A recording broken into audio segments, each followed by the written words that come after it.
say definitively that religions are all bullshit. Welcome to Brainstorm. We have the explicit tag for a reason. This is a base level argument to a higher level of morality. I get paid to science? To science as much as one can science. What the hell was my point? Trigger warning. The Brainstorm podcast will criticize your most cherished beliefs. We attack nonsense in all its forms and discuss difficult subjects. If you peddle pseudoscience, supernatural woo, or religious dogma, then this is not your safe place. This is the home of hardcore skepticism.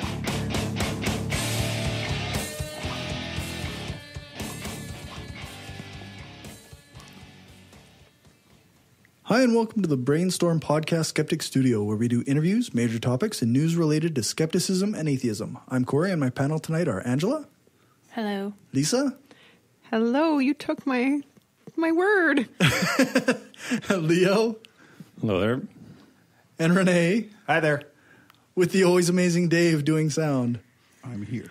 We're here in Roman Empire Studios in Regina, Saskatchewan, and today is June 23rd, 2017. Our guest tonight is Callie Wright, host of the Gaytheist Manifesto and Queery. Thanks for joining us, Callie. I think this is the first podcast I've done where I can officially be introduced as the host of both shows. That's really exciting. That's cool. That's worth celebrating. For sure.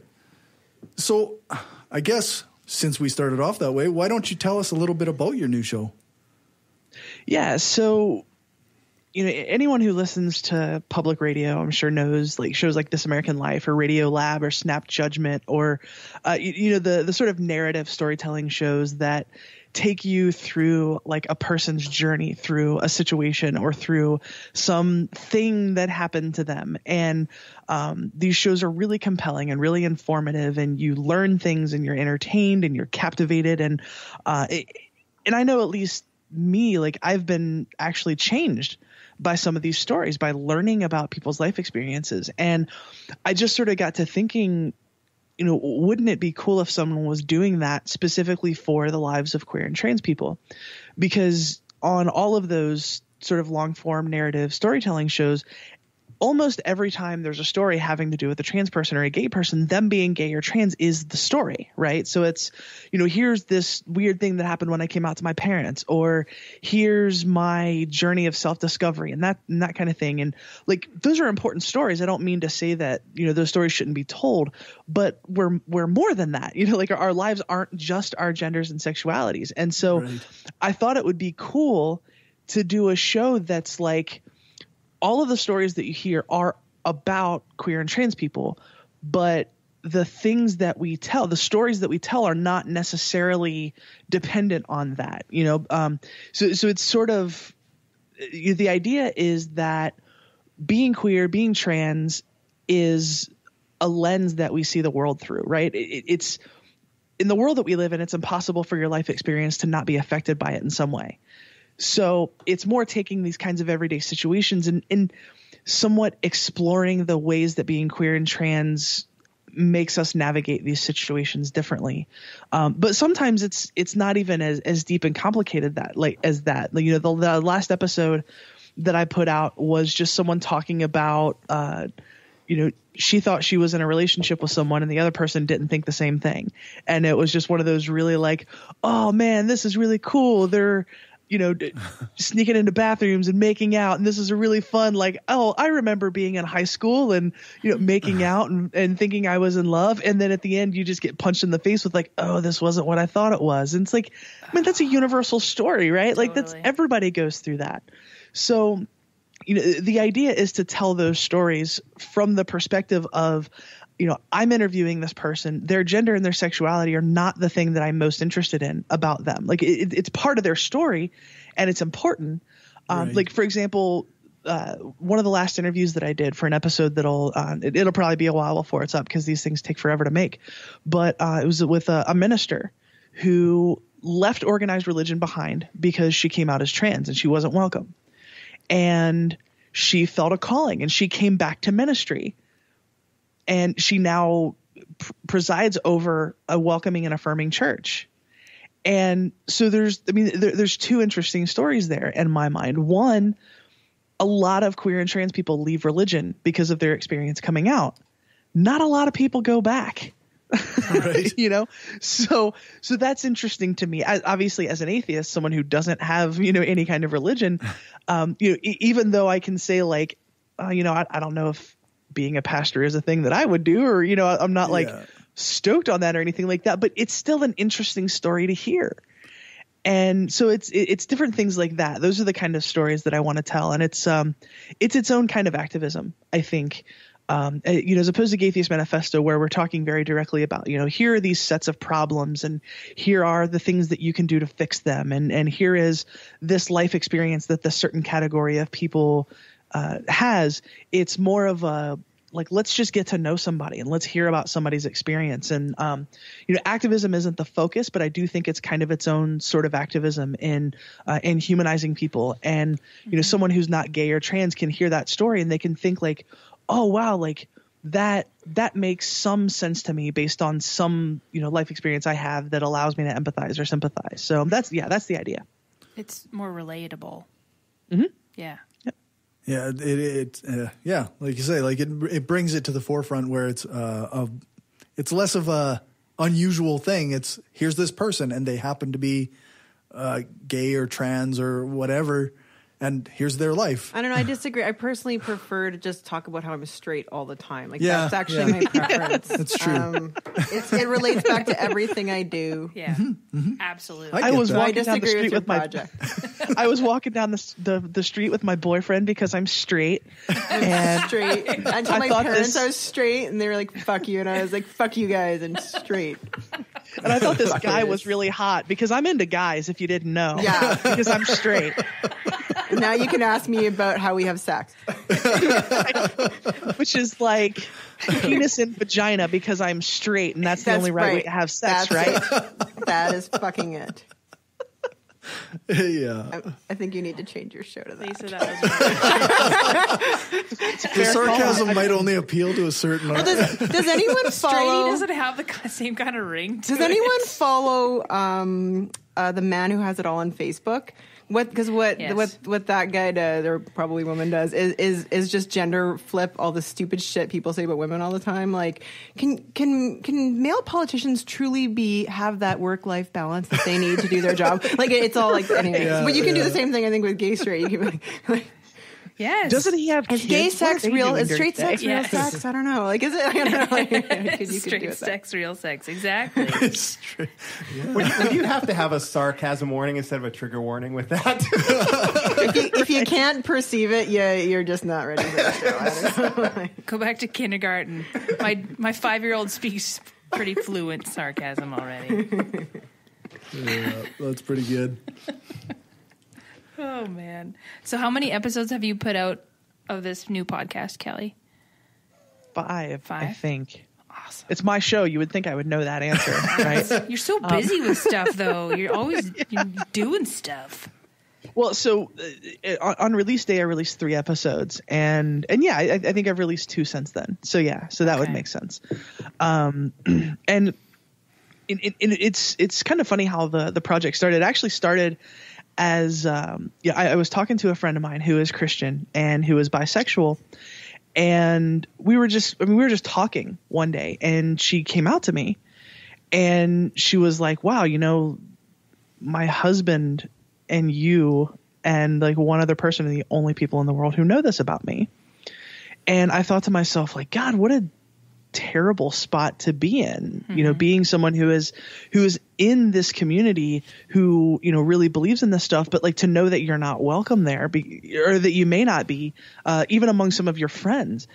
And so anytime I hear a story that is interesting or important to me like that, obviously, because it's who I am as a person, my first thought is like, I need to talk about this on the podcast. Mm-hmm. And then I thought like, well, this is an important story, but it's not a Gaytheist Manifesto story because Gaytheist Manifesto is an atheist podcast.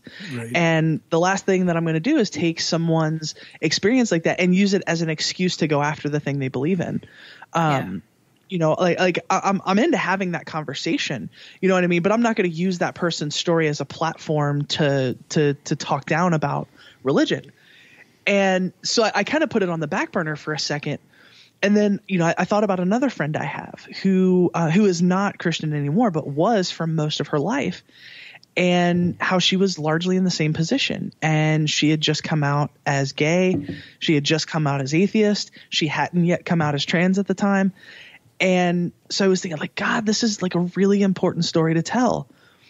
And that just kind of got the wheels rolling. And I was like, you know what? I think I'm going to do this other thing. And so, you know, I sat down for interviews with both of them, and I just sort of talked them through their stories and their experience. And, you know, and it just felt like I had something, you know, because a lot of times when people are doing those interviews, like, I'm coming from the perspective of, like, I know where you're at. Like, I'm not someone who doesn't know what it's like to be queer, doesn't know what it's like to be trans, interviewing you about that experience. And, I mean, in some ways that can be a liability, because I think there might be questions that some people have that I might not think to ask because I already know. Mm-hmm. So that may be kind of a liability, but I also think it helps to tell the more important story, because I'm not thinking about the sensationalism of surprise, you're trans, surprise, you're gay. Yeah. Like, and that's so often what those stories turn out to be. So yeah, and it's just been sort of become my second overwhelming, overriding obsession, like Gaytheist Manifesto has been for 2 years. I've only listened to one episode, but you're fired. The rest are in my queue. But it was the one with the person who performed their own surgery. Yeah. And that was a pretty intense one to listen to. Super intense. Yeah. Yeah. Well, and that was another thing where I hadn't told really anyone that I was doing this show yet. It was just, I was kind of formulating ideas and trying to figure out what it was going to look like, and thinking about, you know, who do I know that has a story to tell that I could start the show off with. And she sends me a message, and we were acquainted on Facebook. And she sends me a message and asks me if I'd be interested in having her on Gaytheist Manifesto to tell her story. And I was just like, whoa, hang on. Like, not for Gaytheist Manifesto, but I'm doing this other thing that I think this would be a perfect story for. Right. And because I feel like if so many other people told that story, it would have been something that was just utterly sensationalized. And I don't know that it would have been able to be, you know, empathetic or to paint a realistic picture of, you know, what was happening in this situation. So I thought, like, yes, like, this is so important to tell. Right. And yeah, and I just at the same time, I mean, I was captivated because, I mean, she's a good storyteller. First of all, like, yes. it was not a difficult interview to do. I had a list of questions written out, and I didn't have to ask most of them because she would just go from, you know, chapter of the story to chapter of the story to chapter of the story. And I'm like, oh, she's talking about the thing I was going to ask next. I can turn my mic off. Fine. Yeah. That's the best type of interview. Yeah, it was great. And so, yeah, you know, and just some of the other interviews that I've done, like, it just to, I mean, you know, to preview some of the stuff that's to come, you know, I sort of in secret flew out to San Francisco to interview this homeless trans couple who, you know, living between truck stops and a van with their 2 kids, but they still do activism because it's that important to them. So, you know, they're blogging and they're doing advocacy in between trying to get short-term disability benefits and, you know, make sure their kids are taken care of. And, you know, it's one of those things where it's like, you know, I thought I was really into this whole activism thing, but then I think to myself, I'm just going to be honest and say that if I was homeless, I don't think activism would be anywhere near the first thing on my mind. No, that's right, eh? That one really, I mean, if I can talk about having listened to that interview already, it really resonated with me. Like, just the fact that they have essentially nothing, and they are so incredibly selfless.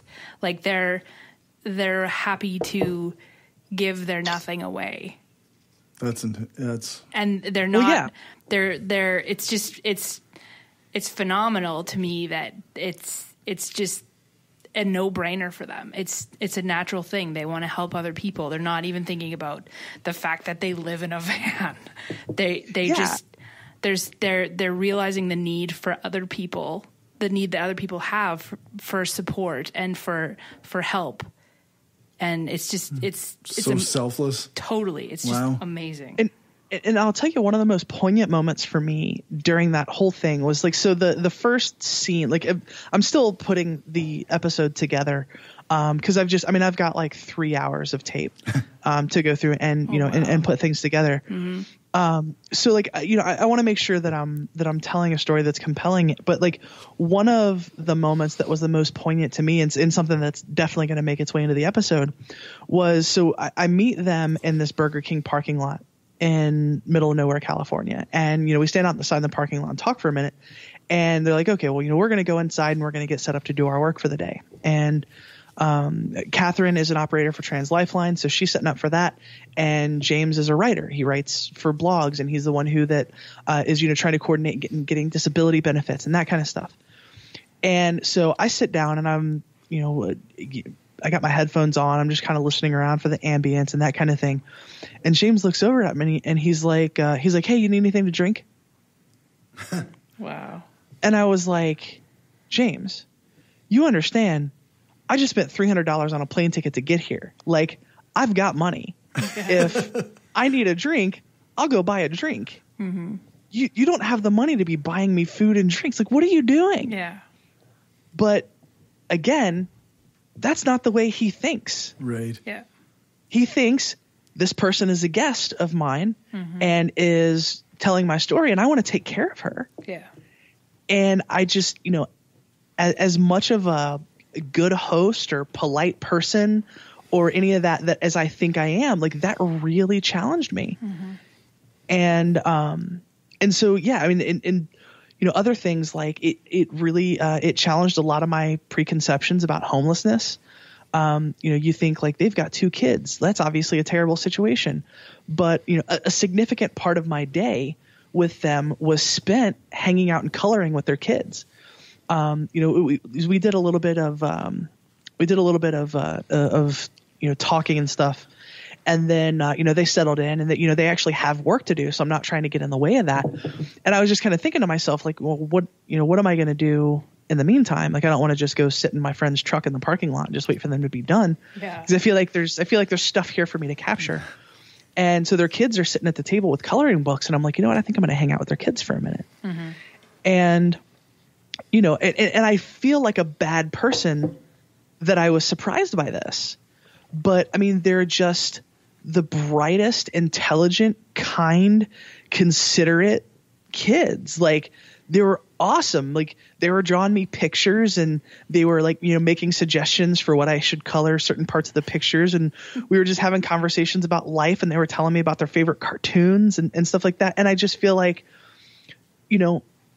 I shouldn't have had a preconception that it was definitely going to be otherwise. Mm-hmm. Yeah, you know what I mean? So it was very, very challenging in that respect, and a really sort of powerful experience for me, in the midst of obviously these folks' hardship. And so that kind of thing, it's what drives me personally, having those kinds of powerful experiences and getting to connect people with and finding out these amazing things that people are doing. Mm-hmm. But I mean, I also think that it makes for compelling listening, and I think it makes for good radio and podcasting, but yeah.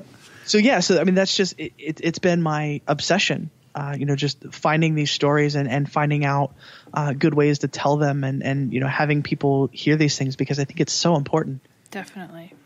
Yeah, I gotta say, like the episode that I listened to was easily on par with shows like Revisionist History or S-Town.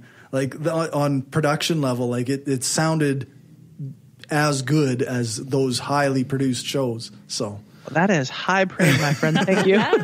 I mean, I have spent more money than I care to admit on gear, and it helps that I have an audio engineering background, so like yes. that's helpful. But I mean, thank you. I mean, that's what I'm going for, because I think, there's a threshold. I don't think you have to spend thousands of dollars on gear to make a podcast that sounds good to listen to, but it helps when when I want someone to listen to an episode of Radio Lab and then listen to my show, they're I don't want them to think like, oh well, this one is obviously made by an amateur, right? Because like even if all the editing and stuff is perfect, like there's just something about the sound that I don't quite like. There's like that echoey stuff going on, so that's something that I put a lot of effort into as well. And thankfully for me, I enjoy both sides of it equally. Right. Like I really enjoy tweaking sounds to make things sound good from an audio standpoint. And I also really enjoy the sort of, narrative editing process and putting the story together in a way that, because I interview people, for an hour to an hour and a half typically. And it usually, what ends up in the show ends up being about 30 minutes or 20 minutes of it. And, the idea is to make sure that I'm telling the story in a way that's respectful to the story, without overwhelming people, but also without taking away from the importance of the story and the meat and the substance of the story. So it's, I don't know that I'd call that challenge fun, because it's not exactly fun. I'll call it satisfying. Yeah, I was going to say that's the word that was coming to mind, was satisfying. Yeah. I know I do my second podcast, and I know that I definitely am an amateur when it comes to the audio end of things. So it's easy to admire somebody who takes pride in their craft. Thank you. I appreciate that. I guess, have you found that you've had to pull back from like kind of grassroots activism when you've been investing your time into this other stuff? To be honest, I pulled back from it a little bit before that, just because this feels like first world problems to say, but I'm just going to throw it out there.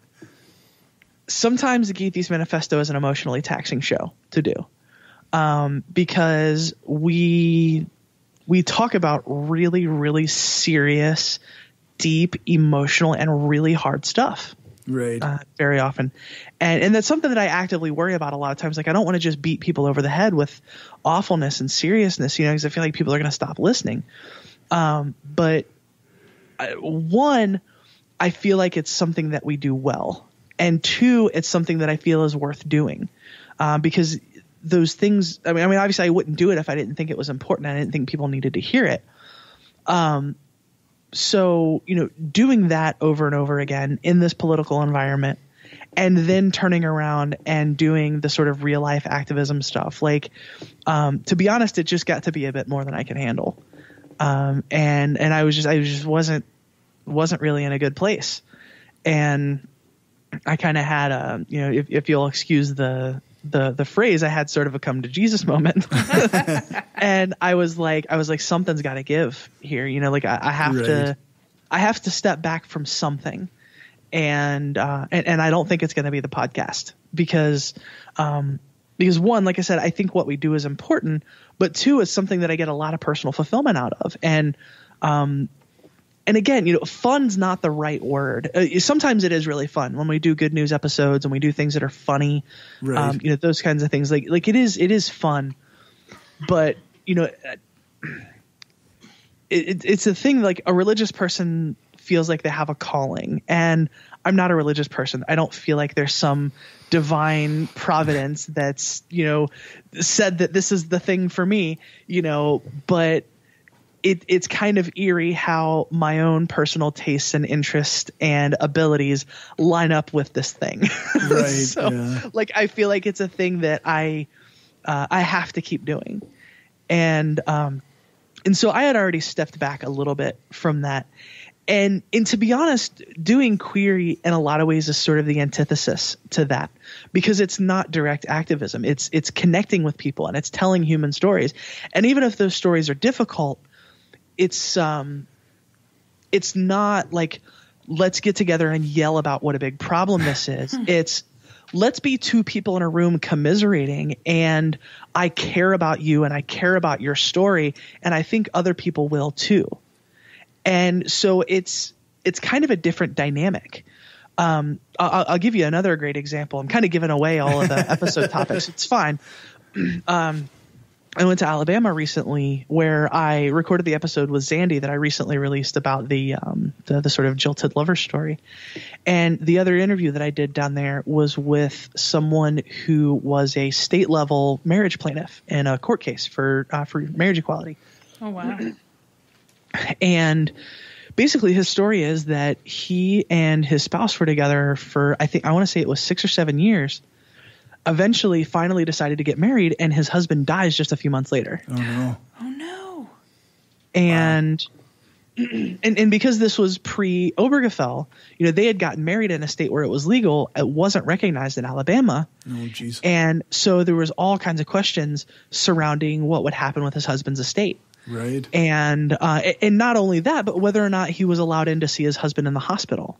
Oh no. So like deep stuff. Yeah. And he's telling the story, and he actually he sues the state of Ohio for actually the exact same reason that Jim Obergefell sued the state of Ohio, because Jim's husband had died and he sued Ohio to have his name listed on his husband's death certificate. And that was exactly the same reason that the gentleman that I interviewed sued the state of Alabama. Right. And he was actually countersued by an organization called the Foundation for Moral Law, which is Roy Moore's like religious advocacy organization. Yeah. And he was countersued basically to take those benefits away from him. Oh my God. And that lawsuit took like 6 years to make its way through the courts. So literally until just about a month ago, he couldn't really tell his story in public because it was part of a lawsuit. Right. And so, that finally resolved itself a few months ago. And I asked him if he'd be interested in telling me his story, and he agreed. And I remember sitting down in his house, and he's making popcorn, and we're talking and making jokes and having fun, and he pours us some wine. And we sit down at the kitchen table, and I usually like to sit down and talk with somebody for a little bit before I do one of those query interviews, because the stuff is super deeply personal, and I want to make sure a person's comfortable with me before we do one of those interviews.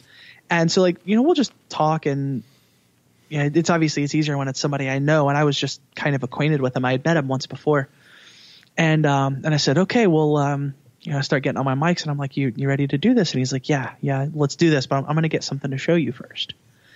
And so he leaves the kitchen and comes back in, and his arms are full of picture frames.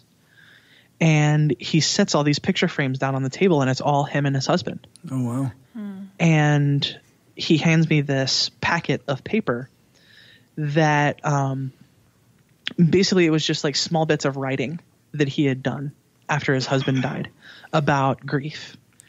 And simple things like, I almost cleaned your clothes out of the closet today, but I couldn't do that. Or I couldn't bring myself to throw your toothbrush away. Like stuff like that. Right. And I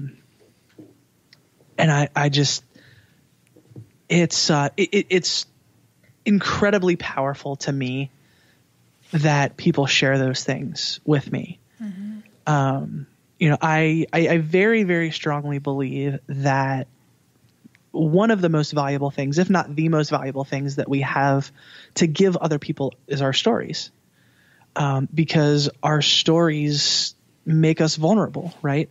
That's how we get to know each other, is through telling stories about our lives. When you ask somebody what they do for a living, if it's more than a passing conversation, you're going to hear like, oh, my job is this. Right. And then immediately that person finds some way to relate. And then all of a sudden they're telling stories about work. Yeah. Or, just things like that. And then people can use your story against you. I have, I'm not going to go into details. I have a friend whose story I would love to tell for the podcast, but at the risk of being annoyingly vague, her story is the kind that has been used against her and could very well be used against her. So she's understandably skittish about sharing it. Mm-hmm. Right. And so it just feels to me like given who I am as a person and whatever interpersonal skills I have, I feel like that's the most important thing that I could be doing with my life is collecting people's stories and giving them some sort of voice and some sort of platform, if that makes sense. Totally. Yeah, I think that if anybody's the good person to do it, it's you. Sounds like. Oh, thank you. It's just it's so weird because I have never thought of the Gaytheist Manifesto as a creative endeavor, right? And right. Really? Obviously you're creating something, so it is. You know what I mean? But I think of the Gaytheist Manifesto as activism. I don't think of it as creativity. And maybe it's problematic to me that I even see a difference between those two things because they're very obviously intertwined with each other. But it's definitely a difference in mindset for me, because I'm thinking more about, narrative and what's an interesting way to frame the story and that kind of thing. And, instead of just saying, well, this thing happened, then this thing happened, then this thing happened, and this is why it's important. It's more thinking of like, is there an interesting way that I can frame this that makes it feel and sound more important to people? Like to give you an example of that thought process, I'm going to do an episode of Queery about my upcoming surgery in July. And I keep thinking to myself, like, I desperately need to tell the story in a way that does not feed into the exploitative tropes around trans surgery, right? Like, I don't want to do the thing like, I'm going to shock people because cutting off your penis is gross. And like, you know what I mean? Like, I don't want to tell that story. Yeah. No. So I'm thinking to myself, what are the ways that I can tell this story that one will sound familiar and be important for other trans people to hear. Two, will be interesting and important for allies to hear without feeding into negative and harmful stereotypes. Mm-hmm. And three, will just plain be interesting and compelling listening.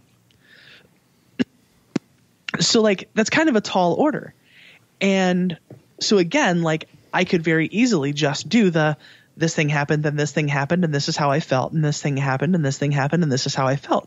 And there's nothing wrong with telling a story that way. It could be great that way. But to give you an example, and I haven't decided on this, but one thought that I had would be to tell it in the form of letters that I'm writing to my grandma who doesn't accept me for who I am, talking about why this is important and why this matters.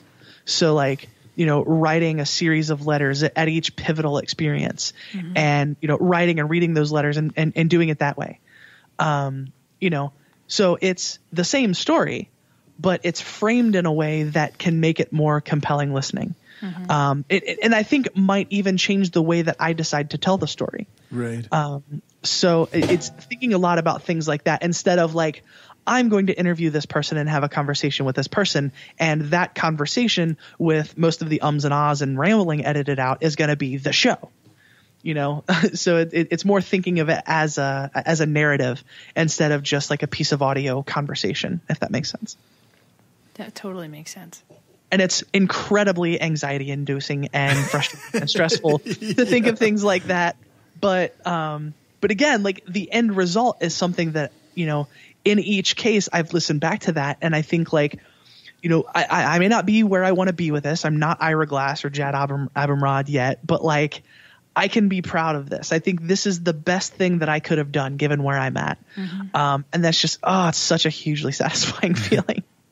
And the feedback that I get from the people who are in the show is kind of everything to me too. You know, when you know, I had somebody like, I am literally in tears because I can't imagine my story being told any better than it was. And awesome. You know, that's the highest compliment that I think I could receive. Definitely. I think podcasting is a creative thing. I think it can be like making a protest sign is a creative thing. Right. That's artistic. That's creative. I mean, you're creating something. You're making something out of nothing, essentially. When I was planning to do my other show, I got kind of excited about this passionate idea that I had, and I said to my parents, because I was staying at their place that night, and I said, this is what it's like to be like a semi-creative person, but with no discernible talent. Well, see, here's the thing, though. Because I have had this struggle, and I feel like I always have an existential crisis whenever I have a road trip, right?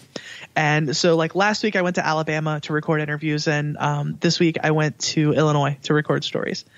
And so, like, whenever I have a long drive, I'm always like, I put on this podcast that I've been meaning to listen to, and I don't pay attention to a single word of it because I'm just in my head, right? Yeah. And I just thought to myself, like, if I was super confident in my talent and I didn't question myself that hard, I don't think that what I would come out with would be good.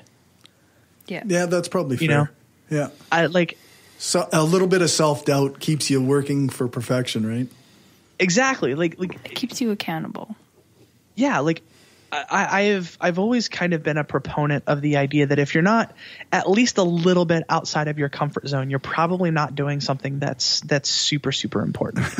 And you know, and maybe that's not a universal rule, but I think to myself that that's part of the reason how I know I'm at least on the right track. I don't know if I'm doing it right yet, but I know I'm headed in the right direction. That that I care enough about this thing that it keeps me awake at night, and I have dreams about it, and I'm like constantly anxious about whether or not I am doing this person's story justice. And I think I would love for it to be this ideal of this creative process where it's just you're creating and it's awesome and you're in love with it and it's perfect, but like that's not reality. Like it doesn't work like that. Yeah. And I've just sort of come to terms with the fact that like that's going to be my process, and I think the finished product is far more worth it for the struggle that comes from it.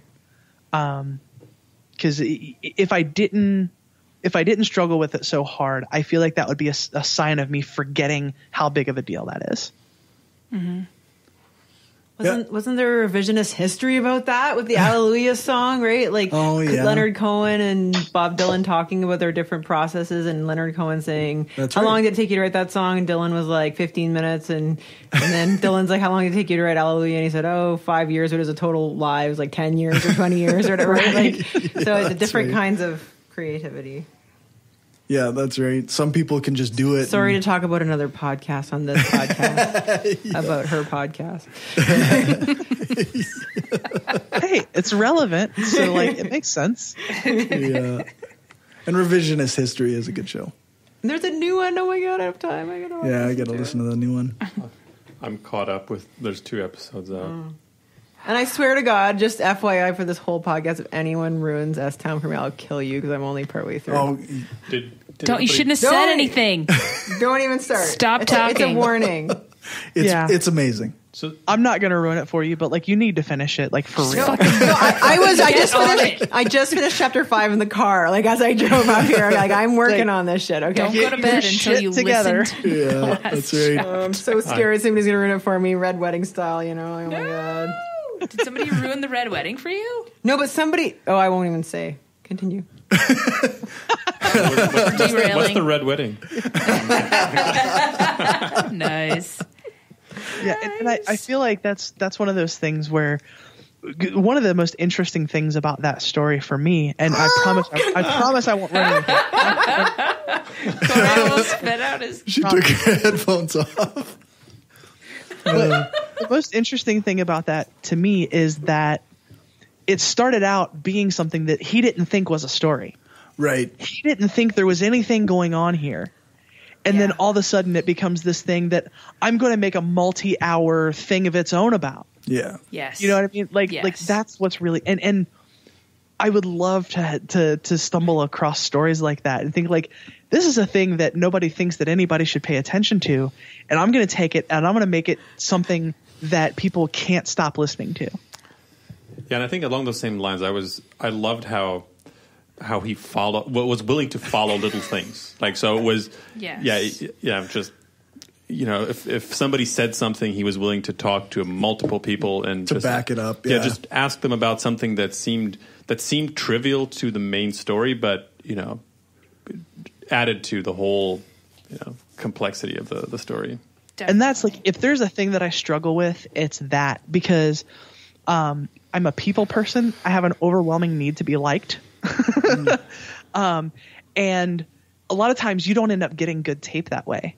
Like right. you have to challenge people, even if this person is telling me their story and I am 100% where they're at.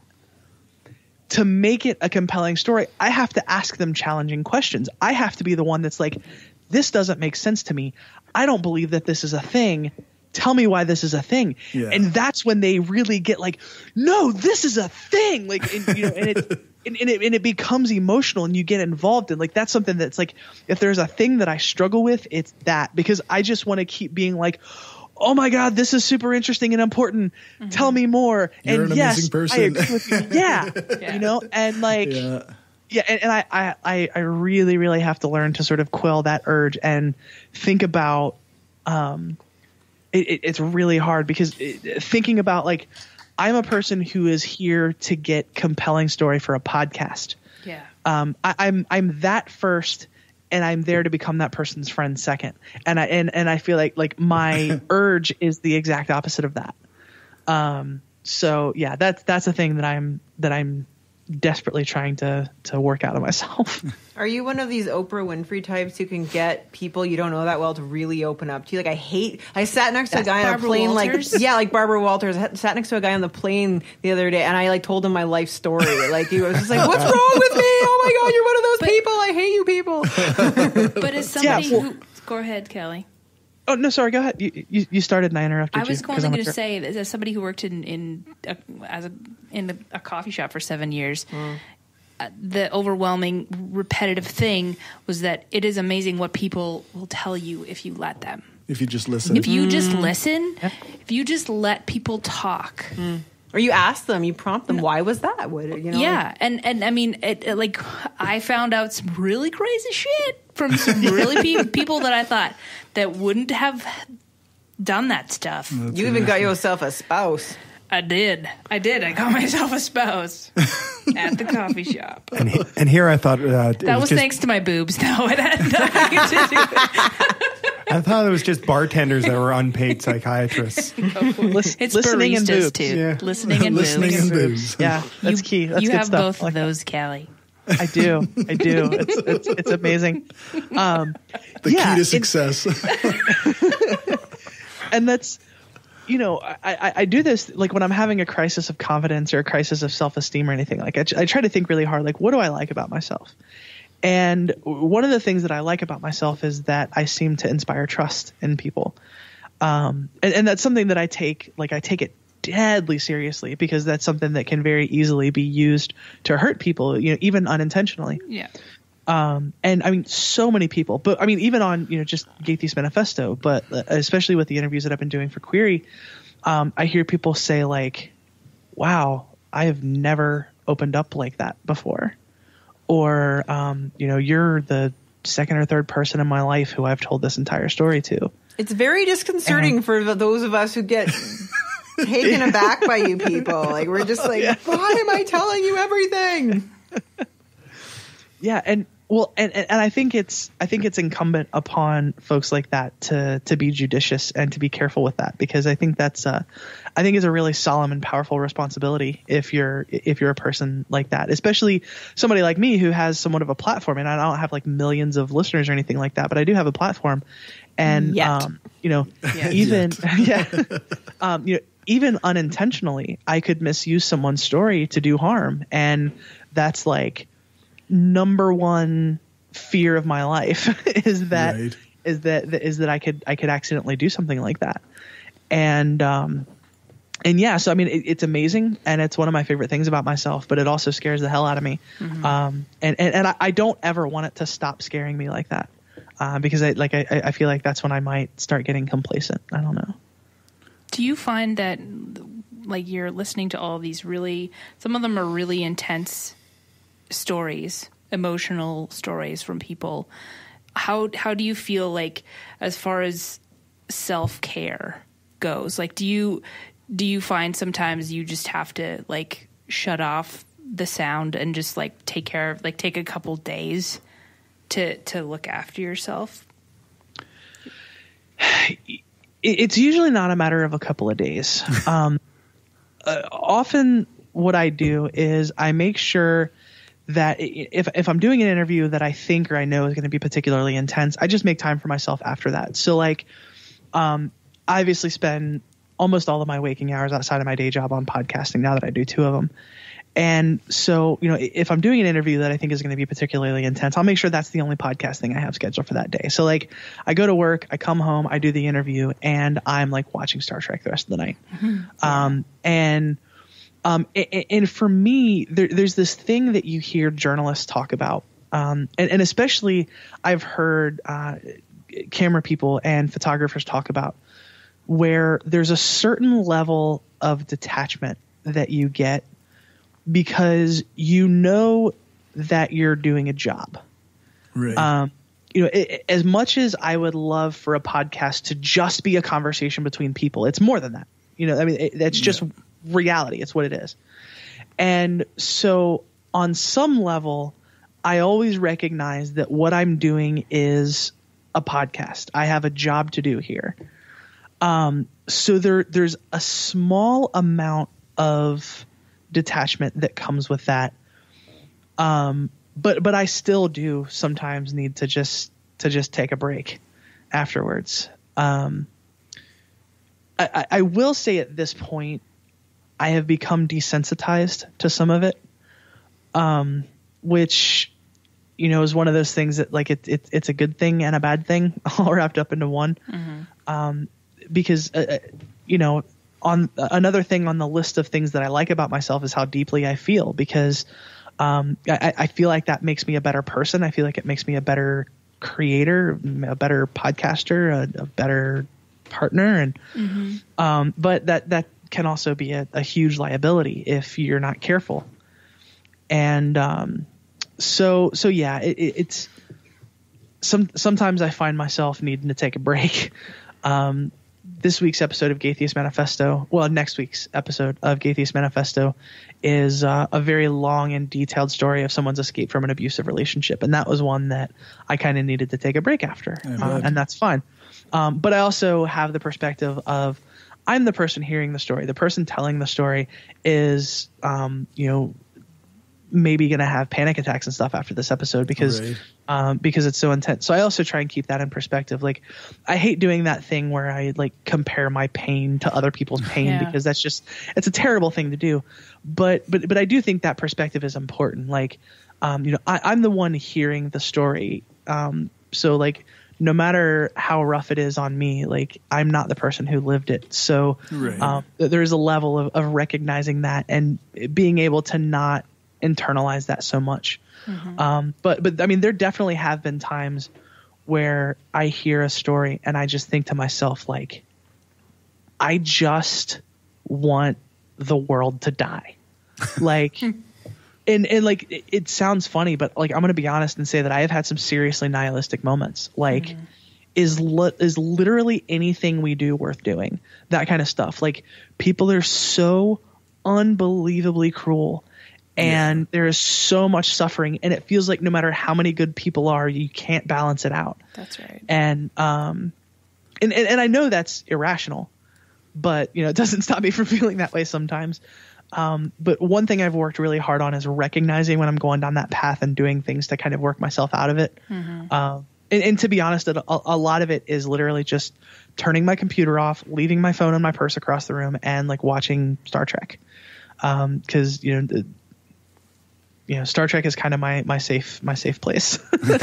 Star Trek is my comfort food too. I need to get back into that. It's like mac and cheese. It's like, oh yeah. I am so glad I'm not the only person. Are you like original series, or what do you mean by this?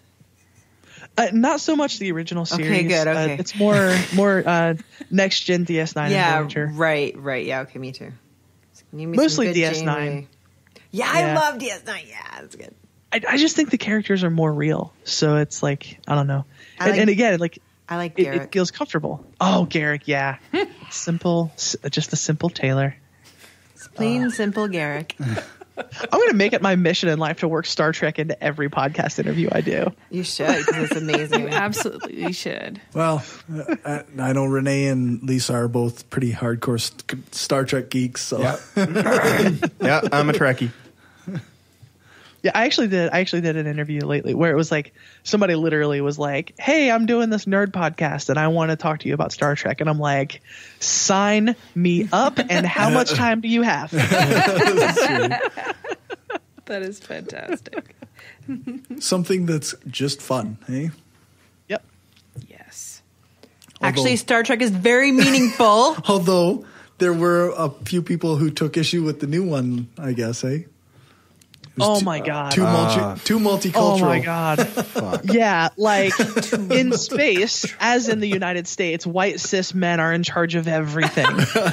Like Star Trek is like Santa, white. Yeah, and like and so here's the weird thing. As a Star Trek nerd, I'm going to be honest and say I was not overly excited by that trailer. Like I don't think there's anyone in the world who wants this show to be amazing more than me, but I was not dazzled by the trailer. Right. But I'm also thinking to myself, like, as far as representation goes, I am so excited about this show. So I'm like, on one side, I'm like, well, from a nerd standpoint, the trailer didn't do this for me, and I think the Klingons look ridiculous. But like, if you're pissed about it being an Asian woman and a black woman in the leads, get the hell out of my life, and you have no idea what Star Trek is actually about, you worthless piece of human flotsam. Like, it's That's how to insult people right there. That was one thing I was reading up on that, and I'm just like going, do any of you jackasses watch Star Trek?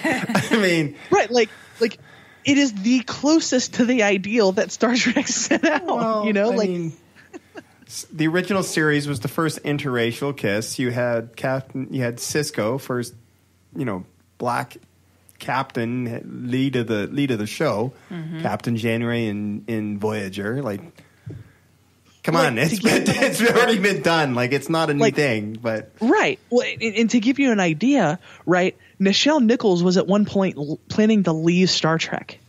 And she was talking about this to somebody, and somebody taps her on the shoulder and says, "You can't do that." She turns around, and it's Martin Luther King. Yeah. Oh, geez. Yeah. And he's like, there are no positive representations of black people on TV. You can't leave Star Trek, and that's why she didn't leave.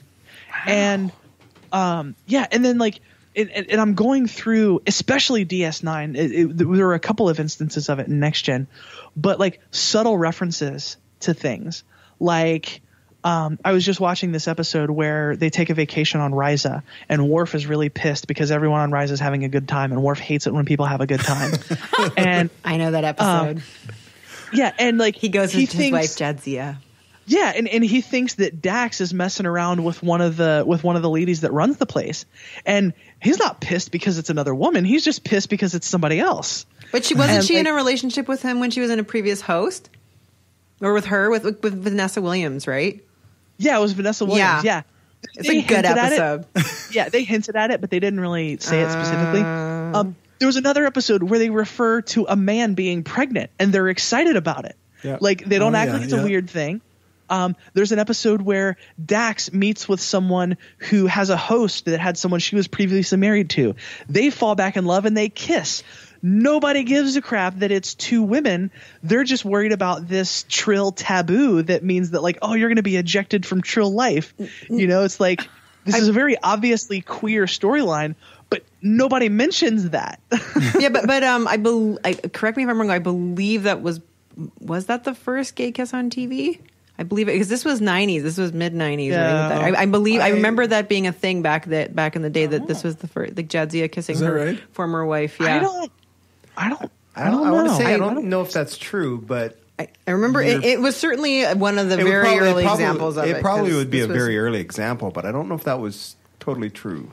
I think it was probably the first gay kiss on Star Trek. That one, definitely. 100% was. In the weird thing is, and that was hugely controversial among Star Trek fans. And there was a producer. It was the 90s. There was a producer who, if I remember the anecdote right, he was talking to a fan about it, and the fan was like, oh, I can't have my kids watch that. And he's like, but like, do you have your kids watch the Klingons fighting and killing people? And he's like, yeah. And he's like, I think your priorities are in the wrong place, dude. Like, but I'll tell you, since we're on the subject, the episode that has that topic in it that means the absolute most to me is the episode The Outcast from Next Generation. And that was actually going through my head. Me too. Yeah. And so they meet this race of people who have no gender, right? Right. And here's the thing: it's meant to be a gay storyline. Like it was very deliberately written to raise questions of like sexuality and love and that kind of stuff. I think without meaning to, they also made a trans storyline. But it wasn't that they had no gender. They said that they had 3 genders, right? You had the 2 gender, and then you needed the 3rd gender to facilitate, and then that person wasn't treated as nicely as the other genders, right? No, you're thinking of that's a different episode. That's fuck. Yeah. Damn. Ignore me now. Got your episode lines wrong. And so what happens is Riker falls in love with one of these folks. Oh yeah, Riker's always involved with those ones. Yeah. And right, because he is the hottie on the show. Let's be real. Oh no, with Patrick Stewart on the show, no, nobody holds a candle. I wore my headbands in front of my eyes all the time, thanks to Data. Jordy. You mean Jordy? Not Data. Jeez. I did that too. I'm trying to be as awesome as you guys, but I'm not even coming close. You are not a nerd like us, Angela. You're out of our nerd group. I was a comic book nerd. This is my listening time. But at some point, she reveals to Riker that she's actually a woman, and that gender is viewed as very backwards and anachronistic in her culture, right? And that people who have gender are. And it's basically, people who have gender are, and she describes how trans people are treated in society. Wow. And like, they have all these kinds of awkward questions about like, well, who leads when you dance? How do you reproduce? What are your relationship dynamics? It's like all of the same stuff that trans people get asked. Wow. And I'm going to be honest and say, I don't think that was deliberate, because if you read the commentary on the episodes, it's all about the sexuality aspect of it. And then, she makes this very impassioned speech. Like, she eventually gets caught. She's, put into what's basically conversion therapy. And she makes this really impassioned speech about how, like, we worry about work and worry about our kids, and, we worry about the future, and we just want to love people just like you do. All of the things that we do, or all the things that you do, we do. And it's just, I mean, like, I can't watch that episode without crying my eyes out, because it's like, wow, this is amazing. And then I'm reading the commentary of it, and Jonathan Frakes said that what he really wished, so all of the Genii is the name of this race, and they're all played by very androgynous looking women in the episode. And he said that he had wished that they were all played by androgynous looking men, because he thought the subtlety of the storyline would be a little bit less subtle what the episode was about in that case. And it's like, Jonathan Frakes thinks Riker should have fallen in love with a man. Like, right. That's because Jonathan Frakes is awesome. Right. Like, Star Trek is it's my people. It's my thing. So that episode meant everything to me as a kid, like, even not being able to articulate, like, yes, I am transgender. I was born and everyone told me I was a boy, and I wasn't. Like, I didn't have that sophisticated understanding of who I was, but I knew I was different, and I knew that gender was the way I was different. And and just seeing that meant everything to me.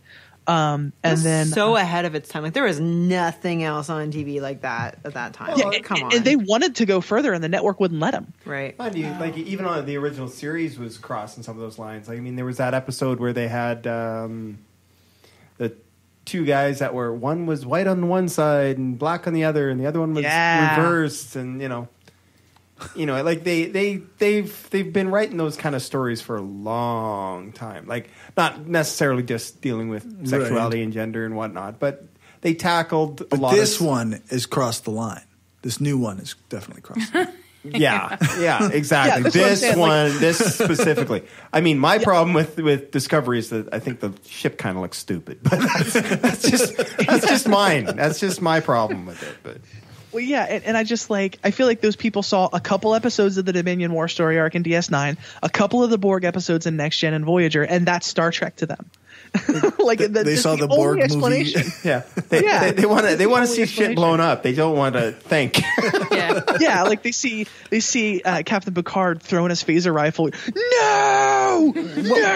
What you're trying to say is these are Star Wars fans. Oh, what? Bring it, people. Bring it on. I'd be offended, but whatever. Have you seen the College Humor thing where Darth Vader and Captain Picard argue? Oh yeah. No. Oh God. It's pretty funny. It's Nerds. Check that out. Your special effects are lame. That's not the point. Yes, it is. Anyway, it goes on. There's this Protest the Hero does a song where it's about the conflicting worlds, and it's pretty cool. You'll have to play that. Cool story, nerd. Yeah, well, you know. I mean, Star Wars is fine for the simple-minded. I mean, it's fair. All right. I'm starting to feel a little insulted. I can't even get a rise in a Corey for anything. Oh my God, I really tried. For the record, I am most definitely a Star Wars fan. Just Star Trek is my obsession. I'm a fan of Star Wars, if that makes sense. Totally. Absolutely. I'm on the same way where I'm like, I like Star Wars, I just prefer Star Trek.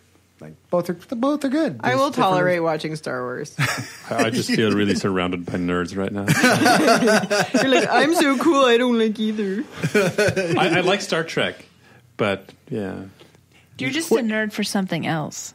Oh, funny story. Politics. Funny story, by the way, while we're on the Star Trek subject. Yeah. I actually met Jonathan Frakes once. I'm so jealous. So you're not going to be. Give me just a second, I promise. Oh, no! I was working for this nonprofit, and we set up a booth at a con in Louisville, Kentucky, and the entire cast of Next Gen minus Patrick Stewart was there. Boo! And you know, when you go to cons, like you pay money for autographs, you pay money for photo ops, that kind of stuff. Yes. And I'm thinking to myself, like, I don't have a ton of money, I gotta pick one. So I was like, okay, I'm going to go with Jonathan Frakes because The Outcast was his story and it really meant a lot to me. And like, I wonder if he had thoughts on that, and I might chat him up for a second about it. And like, obviously in my head, I'm thinking like, this was 40, 30 years ago to these people. This is ancient history to them. They are not into this as I am. But I was like, I was just going to mention it, and just, you know, if he didn't have anything to say, okay, cool. Thanks for your autograph, whatever. So I get in line to meet, to do the thing. And I pick the picture I want, and he's like, so what's your name? My name's Callie. How do you spell that? Callie. And so as he's signing it, I open my mouth to start talking and just lose my shit completely. Aww. Like you started crying? Yes. And no, you didn't start pooping. You said you were losing your shit. I just want to make sure we were clear on that. That would have been an even more embarrassing story. Fair question to get specifics. It's good. But important to mention, I'd been on hormones for about 3 months at this point. Dear. So I was literally a hormonal teenage girl. Oh no. And so instead of saying literally anything else, I just sheepishly said thank you and walked away. Oh no. That's not that bad. That's not that bad a story. That's nice. That's sweet. I'm sure that's. Come on. Such a jackass. Oh, no way. It's fine. I'm sure he gets it all the time because he's Jonathan Frakes. Any brush of celebrity I've had, it's just like. The only brush of celebrity I've ever had is David Suzuki. And we all know I hate David Suzuki so fucking much. It's because he's the worst. He is the worst person. David Suzuki. Probably not the worst. Well, he's okay, pretty not bad. the worst. If we're going to be specific about it. Yeah. All right, fine. He is among the worst. He goes Trump, Hitler, Suzuki. So Trump is worse than Hitler? Trump's Hitler because he's still alive and doing damage. Okay. I don't know. How much do we have to wrap up soon? Yeah, we should go to a break soon, but I have a question for Callie, though. Yes. This morning, as I was languishing in my bed with my 5-year-old daughter, she said something to me. She said something to me about feeling like a boy, and it made me think. And I mean, with Pride Week having happened here and stuff like that, and me desperately wanting to be, I want to be an ally. I want to be teaching my child the right way to be open and to, you know, to understand that love is love and be who you want to be. It doesn't matter. Like how is it, what's a good way to respond to stuff like that? Like she's just starting to understand the differences in gender and stuff like that. And I don't want to scar her for life. Yeah, that's fair. That's a good motivation. Honestly, I think in my experience talking with kids, and I'm not a parent, but I have spent time talking with kids and even really young kids about things. I think kids are super intuitive and super smart. Definitely. And I think if you give them space, they'll tell you what's really going on a lot of times. And so like if somebody said that to me, my response would probably be, well, what do you mean by that? That's what I did basically. Yeah. And because, you know, like I think, you know, I think generally speaking, kids are ready for that stuff a lot earlier than people think they are. Yeah. And that doesn't mean that you need to like tell a 5 and 6 year old about penises and vaginas, but like, they know, you know, I want them to know the right words for that shit. Well, no, right, my son does. He said, "Mom, I have a penis and you have a spatula." Oh my God, that's amazing. It is amazing. It's actually true. I do have a spatula. I have multiple spatulas. Sorry, I interrupted you. Keep going. It was a good story, though. It's lightening the mood a little. Great. Good. But you know, you can talk about how things, you know, well, you know, different people have different feelings about who they are, and you know, some people's bodies are different than other bodies, and that's all okay. And honestly, I think, you know, kids are like information and experience recording machines. And if you always treat gender and sexuality as if they are normal things, then your kid, generally speaking, is probably going to grow up thinking that those are normal things. Mm-hmm. I mean, obviously there's like societal messaging to contend with, and that stuff can be powerful no matter how good a parent you are. Yes. But like, you know, if it's not a big deal to you, it's not going to be a big deal to your kid. I mean, one of my favorite stories like that is, you know, I came out to one of my best friends who at the time was, I think, just engaged to no, not even engaged yet, was just in a relationship with someone who had a young kid. Okay. And so she was explaining my situation. Because he lived on the street behind me at this point, so I was over there all the time. Okay. So they were just telling the kid, like, you know, here's a thing that's happening, and his response is just brilliant. So basically, he goes, "Okay, so I call her she now. Her name's Callie now." And his mom's like, "Yeah, like, okay. I just don't know. I just don't want to know what's happening with her penis." That was literally the entirety of the conversation that needed to happen. Wow. Around that. Like, you know, and that's because to my friend and to his now wife, girlfriend at the time, those things aren't like normal, weird, big deals. You know, It's just like, oh, hey, this is this person, you know, this is a change that's happening. Mm-hmm. Just so you know, right. You know, you treat it like it's a normal thing. You don't send the signal to the kid that this is a thing to freak out over. Yeah. Mm. Yeah.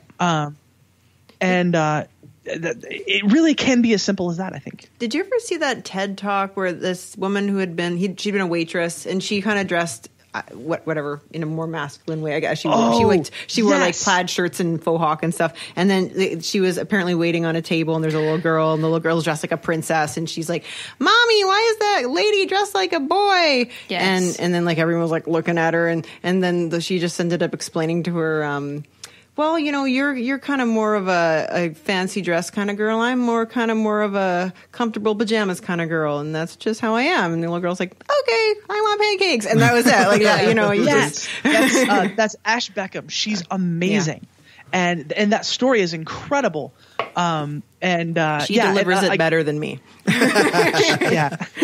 You summarized it well, I thought. It was succinct. Yeah, probably inaccurate. Yeah, and of course there are times to treat it like a big deal, because that was that was another thing that a conversation that I had with somebody. They were like, well, why does coming out have to be a big deal? If you treat it like it's a big deal, people are going to think it's a big deal. And it's like, well, when your parents are Christian conservatives and they've said they hate gay people and gay people should die, coming out to them is probably going to be a big deal. Probably not a way to just fly under the radar with that one. Hey, by the way, like having sex with dudes, thought you should know. Like, right. You know what I mean? Yeah. Yes. That's not how that conversation's going to go. No. But yeah, like I really think it can be. It doesn't have to be like a big complicated thing. Not with kids. With kids, it's easy. Yep. You just read them a book. Like, I mean, has anyone ever seen the Family Book by Todd Parr? That's a good one. It just goes all the different kinds of families. Some families live close together. Some families have one kid. Some families have lots of kids. And there's some families have two mummies, and some families have two daddies, and then and it just kind of keeps going. Like, it just goes on. Like, and your kid doesn't blink. They're like, yep. And we live in a blended family situation right now. So I mean, it's not typical. Like, her siblings don't live with her all the time think she knows. But it is typical because everyone's family is weird. It's getting, yeah. The problem with adults is that they think they're entitled to opinions. Right. Yeah, fair enough. Anyways. Okay, well, we'll let you go, Callie. Maybe where can people find your stuff? The Gaytheist Manifesto and Queery are the two names of my shows. Instead of rattling off a bunch of links, you can Google Queery, you can Google the Gaytheist Manifesto, and that'll get you pointed in the right direction. Perfect. Sweet. Thank you very so much for joining us. Yeah, thanks for having me on. This was a lot of fun. Take care. We'll talk to you soon. Bye-bye. Bye-bye.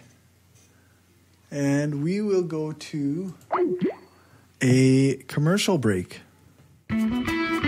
If you like what we're doing and want to help us keep the lights on, go become a patron at patreon.com/Brainstorm Podcast. You can hear the bonus half hour that we record every episode and get a shout out when you support the show.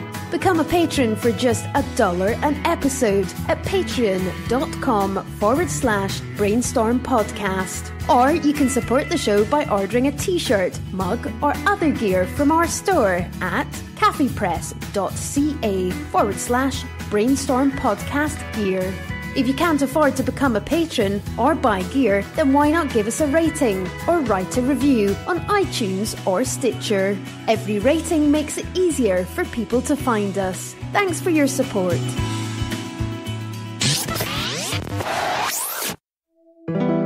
We are given one life, full of billions of small and large decisions. To be somebody, to change, to be kind, to give hope, to become a better person, and to leave a lasting impact on this planet.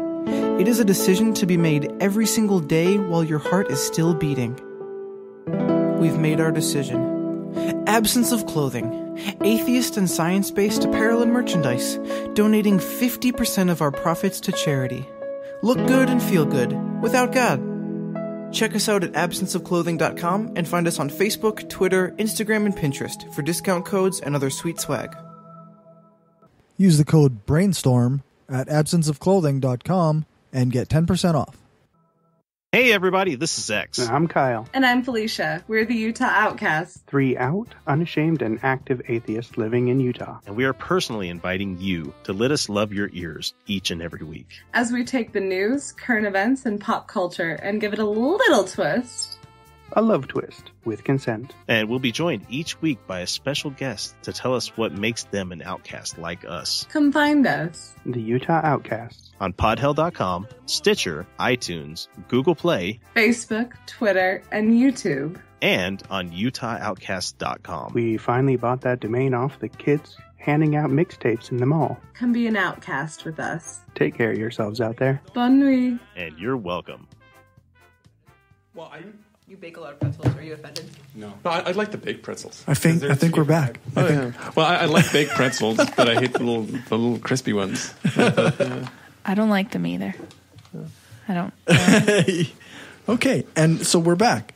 And pretzel companies will not be sponsoring. The pretzel companies are not sponsoring us. Rolled Gold is out. Yeah.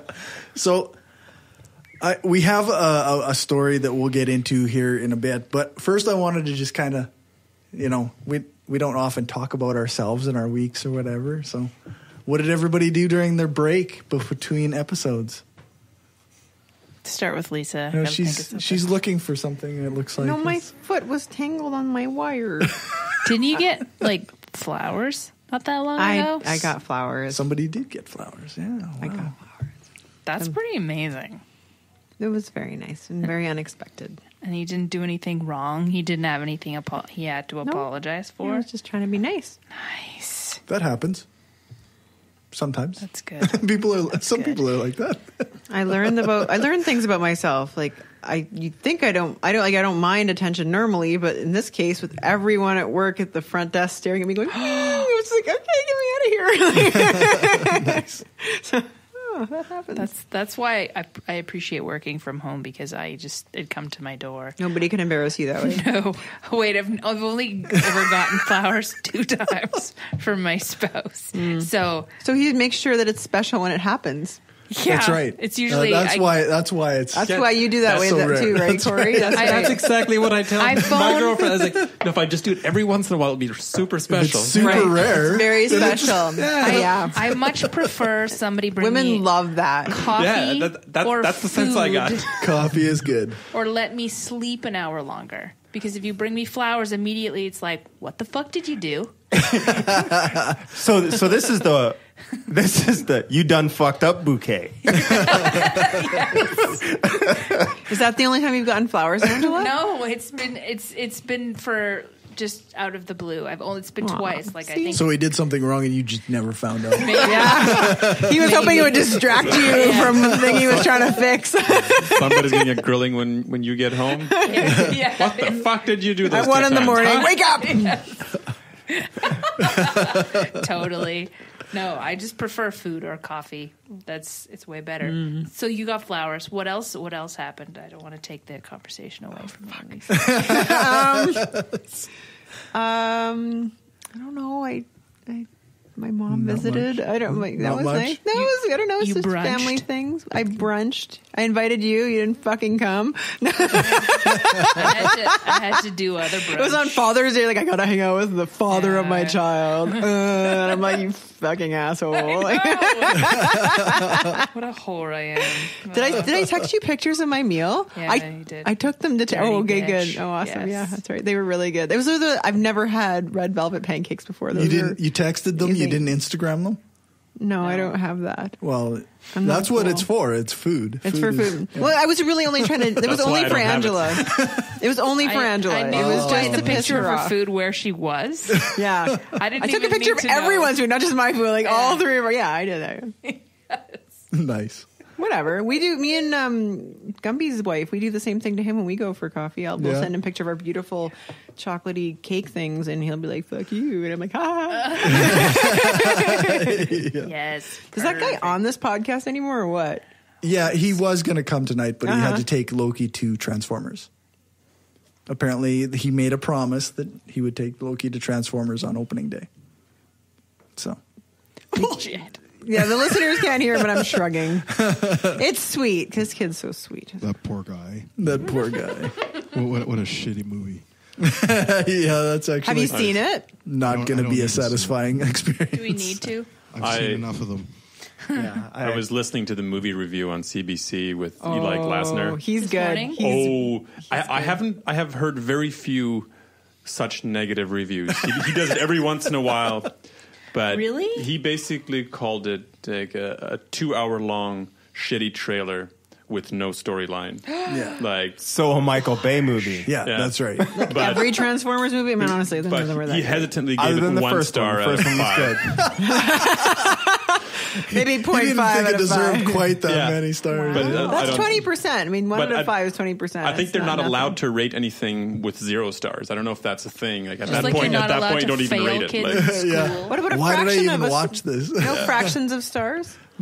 I don't know. Well, they don't. I think they do just half. I guess they do half Could stars. have been a half star. Yeah. That's a 10%. So he gave it more than a half So star it was then. bad. Yeah. So Okay. that's something. Well, so he's suffering tonight. Yeah. Gumpy's suffering. Yeah, that's right. Yeah, that's right. He was quite worried about disappointing me, and I said, "Don't worry about it. Yeah, you disappointed me. We forgive you, Gumby. He's not listening. He doesn't fucking listen. I know. That's Renee, true. what were you up to this week? Renee went camping. Oh, good for you. Sort of. Sort of.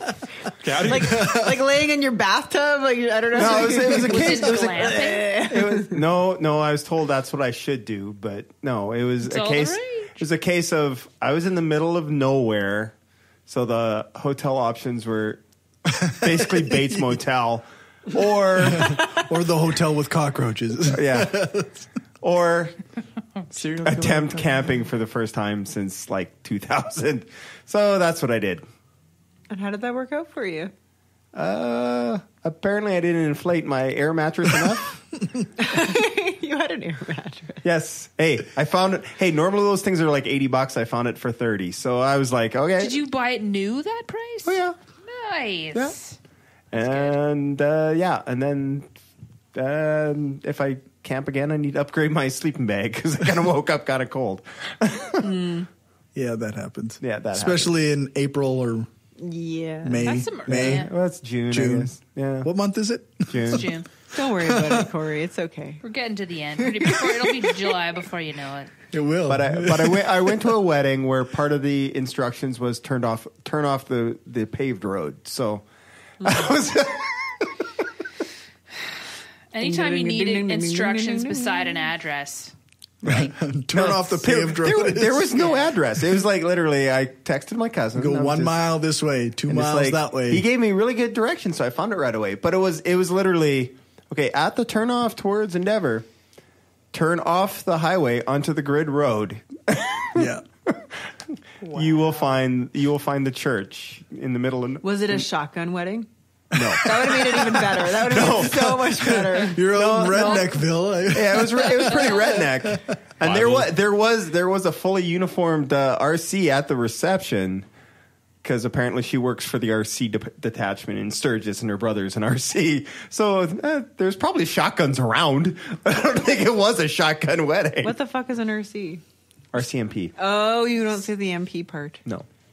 Oh yeah, that's right. Don't have time. There was this Not Royal all our Canadian listeners- around. A Royal Canadian. The Royal Canadian was there. Not all our Royal listeners Canadian are Mountain Canadian. Yeah, I guess I had to clarify that. RCMP, that's right. Oh, yes. And I mean, those I are know the what RCMP popo. is, but just RC. I'm like, radio controlled what now? Yeah. Sorry, I'm so mean. A drone with a gun. A drone with a gun. Drone with a gun.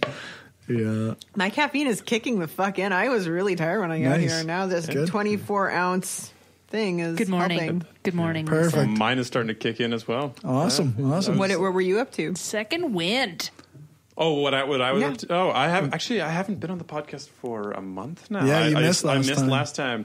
So I went. Speaking of weddings, I went to a full-on Indian wedding. Like, Oh, nice. Those are like- the best. They're so like- delicious. No, but Hindu temple and everything. nice. And it was so delicious. all done in Hindi.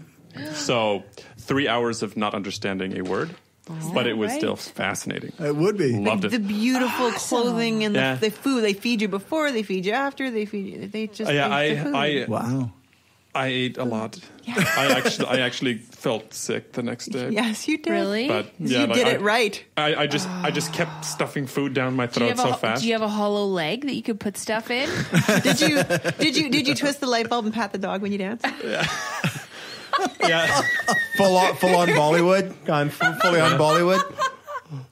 but yeah, it was definitely, the reception was just like the ending of a Bollywood movie. Yeah, Is I that know right? because they're so awesome. For real? Indian weddings yeah, are the best. for real. Like, were they all in sync? Were they all dancing synchronized? No, but there the was- music there was, was- and there was it's a- colorful and it's There was a little bit like the wedding party people, like the kind of the friends of the couple. Wow. Like they did kind of in sync stuff, but then you had all the older fuckers who didn't follow any of that. I need to make some They do what Hindu they want. friends. Yeah, but interesting. I didn't really dance that much. I was just watching people dance because you had all these different people with all these just weird dance moves. That it was just fascinating. But yeah, I bet that was so cool. a lot of fun. I I sounds thoroughly awesome. enjoyed it. It was like an all-day shindig where It's a commitment. It's a full day commitment. And also, I found it fascinating just all the little ceremonial rituals that they do for the actual wedding. You know, like walking around the altar 3 times, and you sit down and you burn a little incense, and then you take a flower and then dip it in something and then burn that, and then walk around the I guess it's not a priest, but the religious figure who is conducting it. but just 3 hours of endless. So you're as a religious study nerd, you were big time nerding out. Oh, I was fascinated. And I was trying to be as respectful Funny. as possible, just like kind of sit there, but try so going good. to one of those after a few anthropology classes. Then you start going, okay, this is the liminal phase of the ritual. But I got completely lost after a while. Like after 3 hours of it, it's like a Bollywood movie. Yeah, it was, but half the length. Yeah, but they had an interesting. First, they did a whole ceremony. Like half of it was just a ceremony with the parents of the bride, and then the bride and groom were nowhere to be seen. And then the last half was with the actual couple. Wow. So the first half was what I guess was kind of the giving away of the daughter or something. That's what I assume it was. Right. And then the last half of that was actually the joining. And then they had to bow down and kiss all the parents' feet after they were done. Okay. And stuff like that. But it was fascinating. That sounds neat. That's Angela? really neat. God. I haven't How done many it. Hindu weddings did you go to? You did your big tour. None. You did your big tour of the legislature. Yes. That's right. For Father's Day, my husband wanted to go it was kind of an impromptu thing. We decided to go to the lake and walk around. And then we found ourselves at the legislative building. And we went inside, and sure enough, there was a tour starting in 15 minutes. We just hung around, and we took a tour like tourists, and we went around, and my daughter stole the show. Because the tour guide said, okay, guys, just so you know, if anyone has trouble with stairs, there's lots of stairs at the tour. We could use an elevator. And then my daughter raises her hand and says, well, I could use an elevator. But she's 5. She just wants to push the buttons, really. More No, than she anything. just wants she to was use an tired. elevator. She was just tired. Yeah, 10 steps, and she's fucking done. It was really fascinating, and I found myself... I typed out a long, thoughtful post on Facebook because I just felt really like the building is so beautiful. There's 32 kinds of marble in that building from all over the world, some of which is extinct and it doesn't exist in the world anymore. And it's just such a beautifully crafted building. Like there was a 17-year-old master carver that did the wood carvings in the actual legislative chambers. How can a 17-year-old be a master carver? I don't know. He came over from England. His tools are still in there. And it just was ridiculously fascinating to me that a 17-year-old was a master carver. And the hall, the library with all of the books, and they have the Confederation table there and stuff like that. And it was just ridiculously, it was humbling to be there because it was so beautiful. And I just wonder how much the people that work there, the government that's currently there, how much well, I was going to ask, did they realize? Did you see Brad Wall putting the for sale stickers on everything? Yeah, that's right. It's just too bad it's a government building. It's just and the man it should be privately owned. Exactly, the man that had the brainchild for this building, and it's the biggest legislative building in the country. Is it? Provincial one, I guess. Provincial. Yeah. And just because are we compensating for something? You wonder, right? Or GDP. Yeah. Credit rating. We don't have any hills here. Have this. I don't know. Yeah, here's this big thing.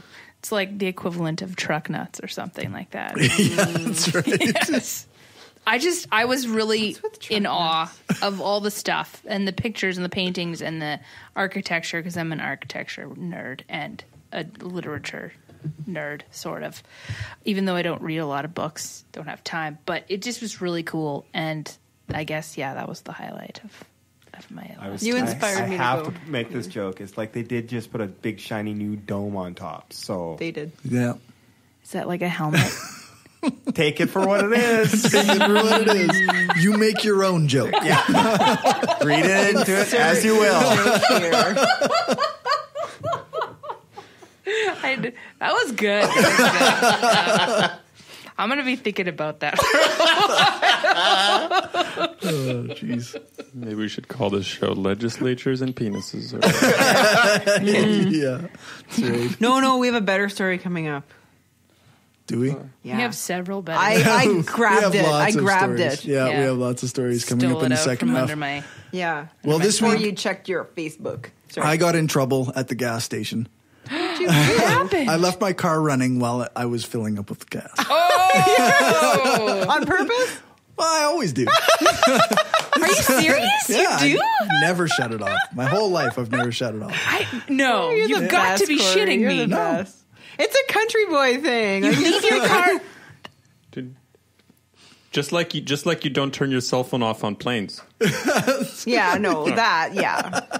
But you don't do that? Never. No. The only thing is if the flight attendant catches you texting, like, as you're taking off. What if you fuck with the navigation system? Well, I've never crashed. If the plane crashes, it's probably because the pilot is drunk. It's drunk. That's a myth. And if your gas station blows up, it has nothing to do with the fact that your car is on. Yep. I'm sorry. I'm a little bit surprised. I can't believe that. Break out of the bubble. Break out of the bubble. Well, she was quite adamant that I needed to shut my vehicle off. So was it a pay, like a we serve kind of thing, or No, you pay at the pump with your card, and I was mostly filled up, and she came by filling up the paper towels, and she said, your car's should be off. You could blow up the entire gas bar. And I paused for a second. I thought, how badly do I want to get into an argument right this second? And I said, okay. And I went and I shut off my car. Wow. Look at the anarchist backing down.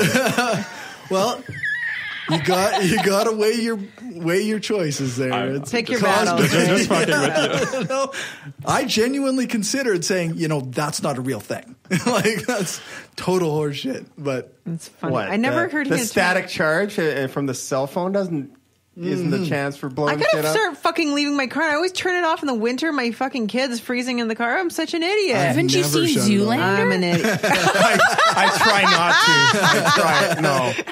No. I was like horrified the other day when I was at the gas station filling up gas and somebody lit their cigarette like right beside the pump. That does seem stupid. That's dangerous. That was like, I was inside. But then again, once again, how many country people are like, I'm just filling up,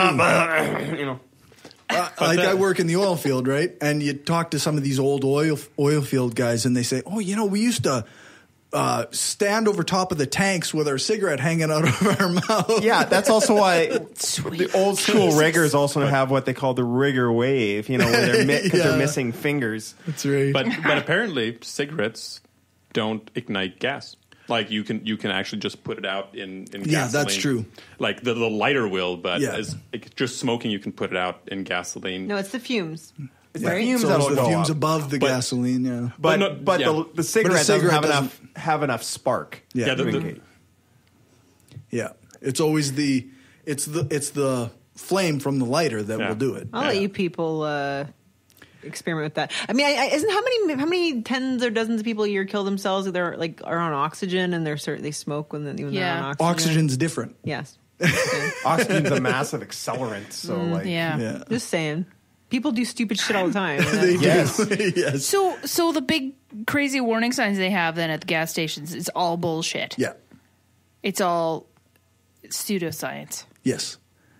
In fact, the cell phone thing, because the cell phone thing is a really big deal at most of the gas stations. It is. But it's been debunked so many times that it's essentially not even close to a fact. Like, you can't even prove that it happens.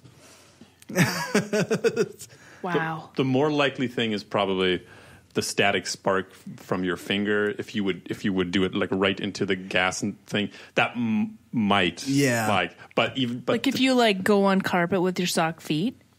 Yeah. And then yeah. Like if you actually, but sitting in a car builds a static charge, right? And if you don't grab the outside of your door or whatever when you're getting out, then you'll still have that static charge. It doesn't release. It probably started from that guy in the 70s. I'm fucking scared to pump gas. It started from that guy with the shaggin' wagon with the shag carpeting in his van, and he blew up once. Right. That's where it came from. He blew up once. Blew up once. Well, that one guy. That one guy. Yeah. Wrecked it for the rest of us. Thanks, shaggin' wagon guy. Yeah. was that the Dumb and Dumber guy? Yeah. Probably, yeah. Yeah. When you hear the most annoying sound in the world. That was essentially my major event for the week. That sparked conversation there. Yeah. Well, I thought it might because pun intended. Sparked conversation did it. I was coming home from work and I needed to fill up my gas, and me and Stephanie were going to go out for supper. And when I went to supper, I told Stephanie the story, and she's like, "You don't shut your car off?" And I'm like, I just never of course thought I don't about it. shut my car off. Who shuts their car off? Apparently, people shut their car off. Wow. I didn't know. I never thought of it. Now it's one of these things you don't question, like. Yeah. And then now that you've done that, I'm like, yeah.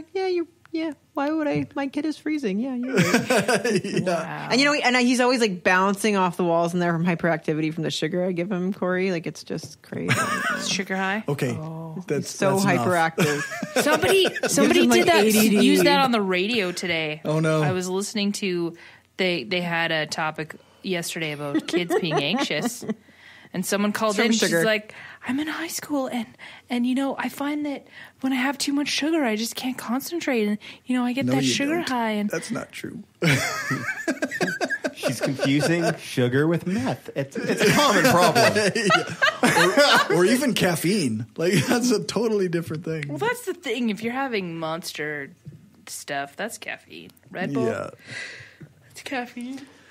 All right, so we had a little fun baby. with that. Clearly. And now we can spend 10 minutes talking about how toxic the atheist community is. Oh, let's do it. We have a story from Vice.com, apparently from the UK.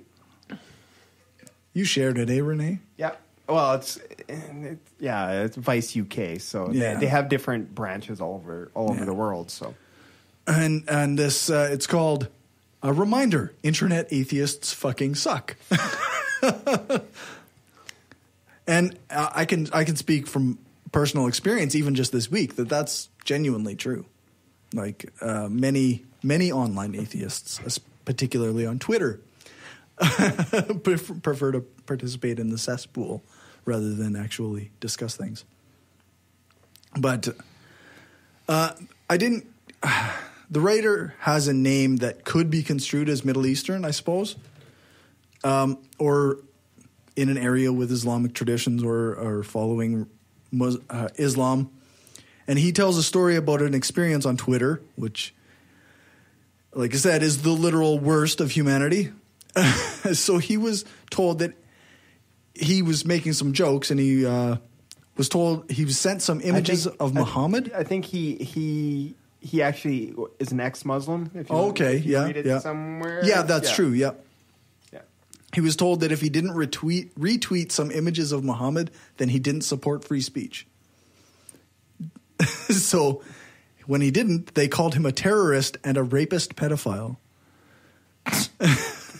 Wow. So that Islamic terrorist, rapist, pedophile. Yeah. So that seemed to escalate rather quickly. Yes. And this is apparently why many people, or this person in particular, have chosen to leave the atheist online community and not participate. So, I mean, without getting too far into the points, I made a lot of points here, but essentially, just try not to be a shithead. Like, is it really that hard just to not treat people like shit? Like, hashtag don't be a dick. Hashtag don't be a dick. Like, damn right. Hashtag not all atheists.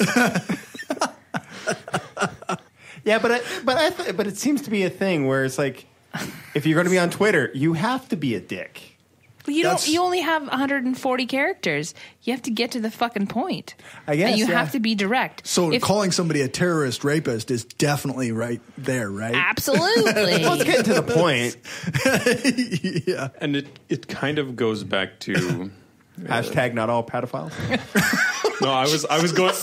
I'm not into that hashtag. No, that's not an okay hashtag. I was going to say the Aristotle quote of the mark of an educated man. You have where people just can't even entertain any thoughts that aren't exactly what they think. Where it's like, oh, you think slightly different, and then fuck you, blah blah blah blah blah. Right. And it's where people can't read something on Twitter and disagree with it and not respond in an angry fashion. So it's kind of become a problem where everybody thinks that that's okay. You can just the keyboard anonymity warrior, like. Well, but even the article also discusses it, and it extends even to the YouTube atheist community, and some of the rather anti-feminist videos and the anti-social justice people that have, they produce some pretty shitty stuff. It's some pretty nasty stuff. Actually, VidCon was just this week, and many anti-feminist and anti-SJW YouTubers were at it. And so were some of the SJW or feminist or pro-equality, whatever you want to call them, YouTubers.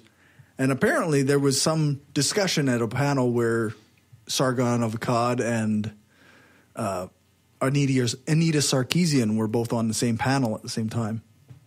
And he does not like her. No, he does not like her. No. And I've already watched a number of videos talking like where they kind of discuss like his where he almost coordinated a shitlord movement of harassment towards her this week. That's something that I really have a hard time with is when people, and I it's not just that internet atheists are assholes. It's not, because what happened with Milo and Leslie Jones, that had nothing to do with atheism. Right. It's just shitheads. It's just fucking shitheads. The shitlords, as you call them. The shitlords. It has They call everything to do themselves with that, too. we've dehumanized people because they're on the interwebs. They're not human. So we can say and do whatever we fucking want. And you can do a lot with a Google search. Yeah. And they were posting naked pictures of her on the internet. Yeah, I don't like, there's some stuff that came up about her that there's some questionable things, like that, she's raised a lot of money, hasn't produced what she said she was going to produce. Right. But whatever. Like Leslie Jones? No, I was meaning Sarkeesian. Okay. Yeah. Okay. No, Leslie Jones, actually, they just attacked her and they were just really were fucking ruthless. Yeah, that was just fucking stupid. Yeah. Whichever way you look, like the internet is just full of shitbags who do this kind of stuff. Like pretty much every single topic that you can find, just read through comment sections and they will everybody tears. But it's kind of that mindset of the internet shitbags that think that they can just say whatever they want. I don't think it's a uniquely atheist or political or any kind of problem. I think it's an internet thing. Yeah, it's an internet problem. It doesn't matter what you could go to a Justin Bieber comment, section. Like there are grown men who go to Justin Bieber comment sections just to be shitheads. Just to be shitheads. Like, it doesn't matter what. It doesn't matter what video you're looking on YouTube. There's going to be fucking shitheads. Like, what I don't do? I just don't watch Justin Bieber videos. No, but I was given it as an example. Example. And also, not just Justin Bieber. I fucking lost what I was going to say. It'll come back to me. But there's even like that we talked about the Star Trek thing. Like people get outraged over movies, yes. and it is an internet problem of the anonymity of people where they can just. I feel like talking shit about someone and I can do it without They getting offended punched me in the because they face. wore the color fucking blue. Yeah. Yes. You oppressive fucking that does bastards. seem You know, to or be- whatever. Well, and the people that sorry, Corey. No, go ahead. I remember what I was going to say. J-Lo got criticized because she posted a picture on Instagram showing off her incredibly beautiful abs, and people were like, Photoshop, and no, she fucking goes to the gym. She works her ass off for these abs, and I mean, just stuff like that. To be fair, she doesn't really work her ass off. Well, it's J-Lo. Fair point. I stand corrected. Corey, what were you going to say? I was just going to say there does seem to be a correlation between like the YouTube quote unquote skeptic community and this shithead type mentality. Like they call themselves skeptics, and they go out and they treat people badly in multiple ways. I think there's sort of a natural smugginess in atheism that often exists. What do you guys think? Yeah, I think there is a smugness. Yeah, to a large degree. There, yeah, like people think that they've come to these conclusions through rational means, and they therefore are superior in some way, rather than you believe that thing, so you're just fucking ridiculous, right? Yeah, I think as somebody who, like, when you latch onto a thing and you feel passionate about a thing, you want to tell people about it, and you also want to convert people to your way of thinking. And I think that that's a natural thing we do as human beings. It's just a compulsion.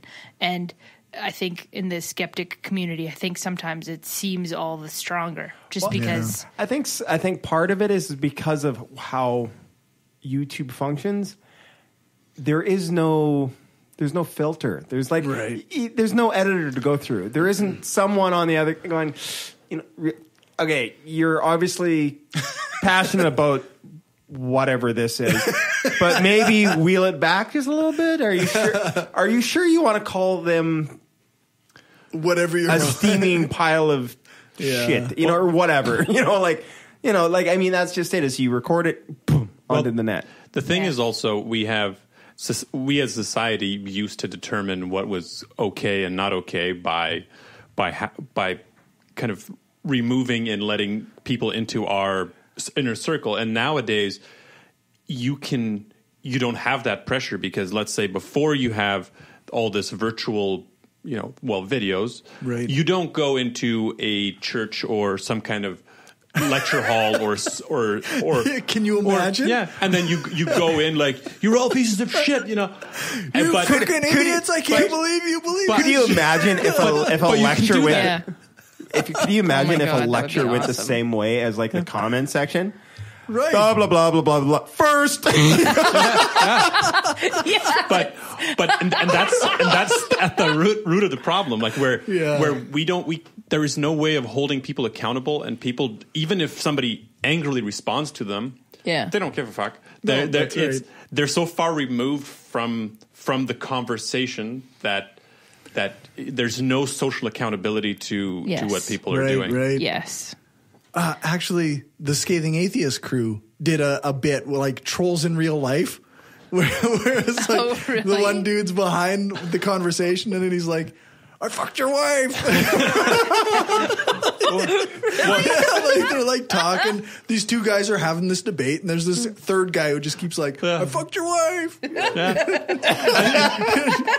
I think that's brilliant, because imagine if you were sitting at, let's say the Diplomat, and there's a table with like fancy dressed people having a serious conversation, and then you just walk up to them.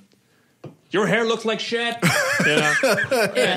Just entering random conversations. Yeah, that's exactly right. Totally shitting on everybody. Yes. Like nobody does that. But on the internet, people think it's okay to do that. Yeah. Somehow that's a thing. Yeah, somehow that's okay. All right. With that, let's go to a music break. For live listeners and patrons, you can enjoy the next few minutes. Then we'll be back. For regular feed subscribers, this is where we'll end the Skeptic Studio, and this is where I'll put the outro content. Our music break tonight is Lights by Ellie Goulding. Yellow, originally by Coldplay, but this version is by Leo Miracchioli, and A Call to All Non-Believers by All That Remains. All right. Listener feedback. After last time where we gained a couple patrons, we lost one. One of our patrons was only planning to support the show for a limited time, and that time has come to an end. So I understand. I appreciate the support while it was there.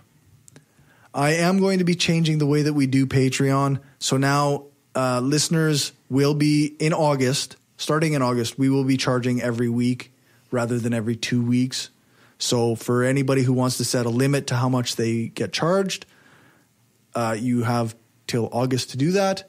But if you're okay with getting charged $1 an episode 4 times a month or whatever it is, then by all means, keep it 4 times or 5 times a month now.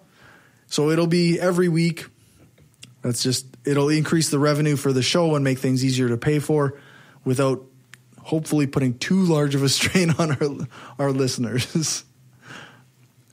If you want to become a Patreon patron, you can at patreon.com/brainstormpodcast. And there's like tons of exclusive content, including content for $5 patrons and up. We have no new iTunes reviews. We have no new email except for what me and Will were talking about with him helping me do the show notes. So that's actually a thing that's getting done. Thanks, Will. Thank you, Will. You're the best.